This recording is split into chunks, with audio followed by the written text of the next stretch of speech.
The traditional way of owning a car is not as exciting as it used to be. The pride of ownership is no longer there, and people really want an easier way to own a car. Enter, Felix, you with Drover, finding a way to just have a car as a subscription, the Netflix for cars.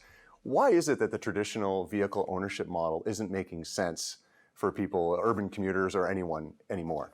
So if you think about cars not only as sort of an industry, but as a retail category, it's one that actually has not really been digitalized yet. So whereas you shop online, you order food online, you use ride sharing, Netflix and Spotify, but somehow getting a car is sort of that big ticket transaction that you still do in a physical dealership at a brick and mortar retailer. So in many ways, what we're doing is actually digitalize the purchase and the ownership experience.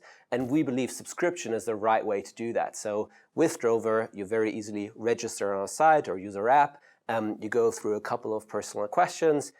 You then find the car that you want advertised on a month-by-month basis, so no significant down payment, no long-term commitment. You find the one that suits your needs. You can go through the entire checkout journey in one simple online flow with the car maintenance priced in already. With one click, you can add insurance, and you can go through a really kind of contemporary, normal checkout flow, kind of as it should be. No need to talk to anyone, complete the entire thing online, get your car delivered in a couple days. Well, and eliminating the fragmentation of the ownership experience with insurance, with maintenance, with all the aspects of owning a car that make it complicated, you're eliminating that, and you're also bringing the user the opportunity to own or use multiple different vehicles. You can have an SUV in the winter, a convertible in the summer, and if you get tired of a car, you can exchange it for something else. So we want to just make it really easy for people to get and own a car. If you want to have an SUV in the winter and convertible in the summer, or maybe in August you're traveling, you don't need a car at all,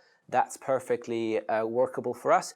But also, if you want a car and you're just happy with it all year round, keep the same one, that works just as well. So regardless of kind of what term time you choose, we want to be the right option for you.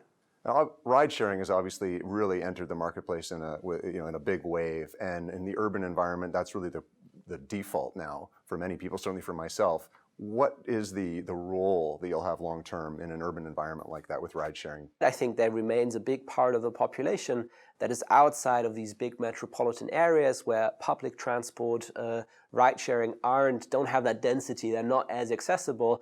And that's really the market that we're primarily serving. So the big suburban belts around the big cities, that's our core markets, where actually having a car is a pretty useful thing to have. What do you think the opportunity is to lower the cost of your subscriptions using connected vehicle technology to monitor driving, assess how people are doing, higher risk versus lower risk drivers, and so on? So as a key thing that we actually do in a kind of online-only context is assess the credit, the risk profile of customers that come to us, and we have developed, I think, a pretty sophisticated way through machine learning and the integration of lots of third-party data sources, how we do that, how we evaluate that, how in the end we kind of dissect the good from the bad actors, because that works obviously very differently now in an online-only context than the classic journey in a dealership.